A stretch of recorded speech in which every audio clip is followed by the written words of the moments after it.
ప్రస్తుతం చాలా మంది మహిళలు పాలిసిస్టిక్ ఓవరీ సిండ్రోమ్ పీసీఓఎస్ సమస్యను ఎదుర్కొంటున్నారు. హార్మోన్ల అసమతుల్యత కారణంగా ఈ సమస్య వస్తుంది.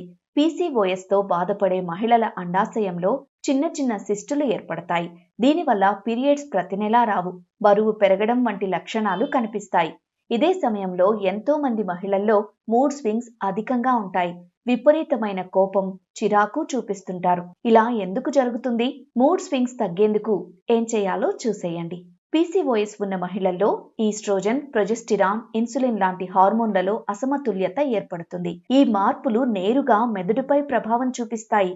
అవే మూడ్ స్వింగ్స్ కు కారణమవుతాయి. కొన్నిసార్లు కోపం, బాధ, ఆందోళన, డిప్రెషన్ వంటివి ఎక్కువైపోతాయి.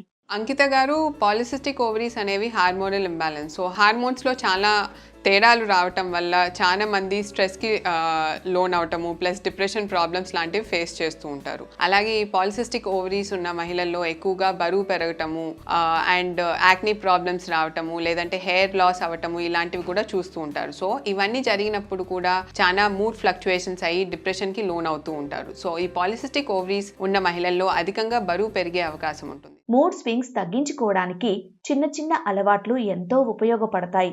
ఫైబర్, ప్రోటీన్ అధికంగా ఉండే ఆహారాన్ని తినాలి. జంక్ ఫుడ్ పూర్తిగా మానేయాలి. సరిపడా నిద్రపోవాలి. యోగా, ధ్యానం, వ్యాయామం వంటివి చేయాలి. వీటి వల్ల హార్మోన్ల బ్యాలెన్స్ మెరుగవుతుంది. పీసీఓఎస్ సాధారణంగా కనిపించే ఒక సమస్యే, కానీ నిర్లక్ష్యం చేస్తే ఇబ్బందులు ఎక్కువ కావచ్చు. అందుకే సమస్య ఎక్కువగా అనిపిస్తే సంబంధిత వైద్య నిపుణులను సంప్రదించాలి. So healthy diet and regular exercise కనుక చేసినట్టయితే మనము హార్మోన్స్ కంట్రోల్లో పెట్టుకోగలుగుతాం. సో హార్మోన్స్ కంట్రోల్లో ఉన్నప్పుడు మనకి ఈ మూడ్ ఫ్లక్చుయేషన్స్ కానీ డిప్రెసివ్ కండిషన్స్ని మనం కొంచెం వరకు కంట్రోల్లో పెట్టుకోవచ్చు. అలాగే యోగా, మెడిటేషన్ లాంటివి కూడా చేసినట్టయితే మనం ఈ మూడ్ స్వింగ్స్ నుంచి కొంచెం వరకు రిలీఫ్ వస్తుంది.